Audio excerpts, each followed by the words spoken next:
oh, we made a game with The Last of Us 2, we made certain creative decisions. That got us a lot of hate.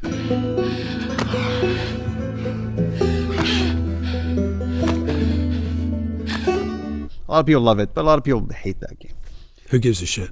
Exactly. So the joke is like, you know what, let's do something that people won't care as much about. Let's make a game about faith and religion. Is this the most anti-religious game ever made? Naughty Dog's upcoming title, Intergalactic, The Heretic Prophet, isn't just another sci-fi adventure.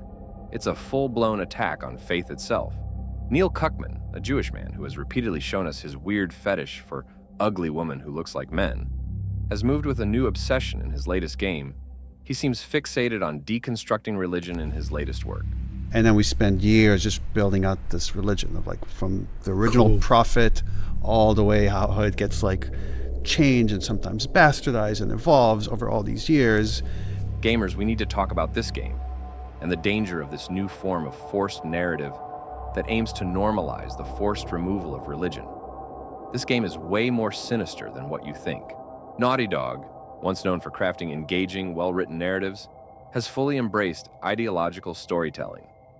Their latest entry features yet another androgynous-looking female protagonist, a character seemingly designed to check diversity boxes rather than captivate players.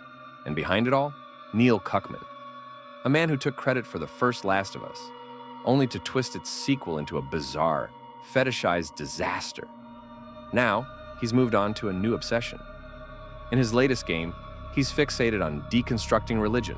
Neil Cuckman openly stated that the team spent years building out this religion, from its inception to how it has been bastardized over centuries. But let's be honest, this isn't an exploration of faith.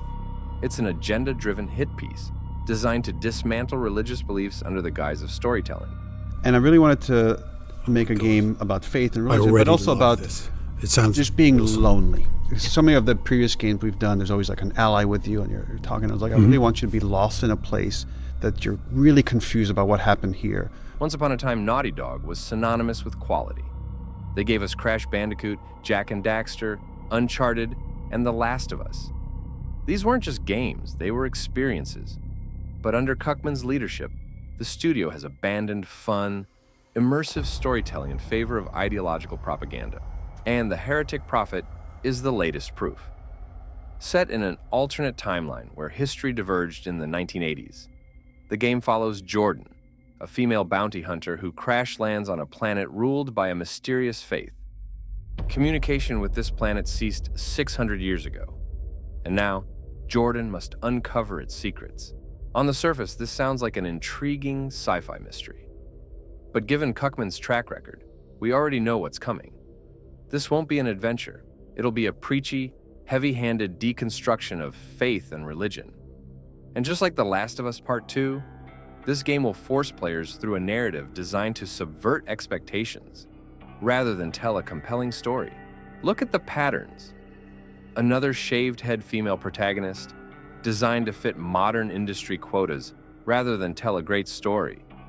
A plot centered around questioning faith, because in Cuckman's hands, that always means deconstructing and demonizing traditional beliefs.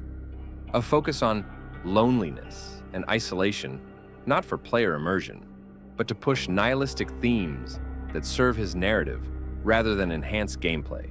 This is no longer about crafting an experience for the players. It's about using the medium as a mouthpiece for ideology. I've gotten in trouble actually because of trying to protect the story. We've released a trailer for Last of Us 2 where we faked a shot and we showed Joel somewhere where he would never make it to because of things that happened in that story. As a deliberate way to throw off the scent. Yeah. And people that didn't like the game accused that of being false advertisement. Okay, again, who gives a shit? So I would love to go into that story because although... If you've seen the trailer, you've probably noticed something off. The YouTube comments are suspiciously curated. Praise-filled, generic statements flood the section, while real criticism seems mysteriously absent. Meanwhile, the like-to-dislike ratio? A completely different story. We've seen this before.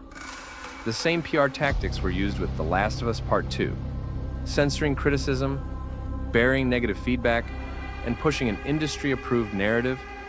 But no matter how much they try to manipulate public perception, they can't hide the truth. Because when a game lacks heart, soul, and passion, gamers feel it. Cuckman and Naughty Dog have made their choice. They've abandoned the principles that once made them great. They no longer build worlds for players to explore. They build propaganda pieces designed to tell you what to think. But here's the thing. Gamers aren't stupid. We've seen countless studios crash and burn when they prioritize messaging over entertainment. We've watched companies double down on bad decisions, only to beg for forgiveness when their games flop. And if history has taught us anything, it's that players always see through the lies.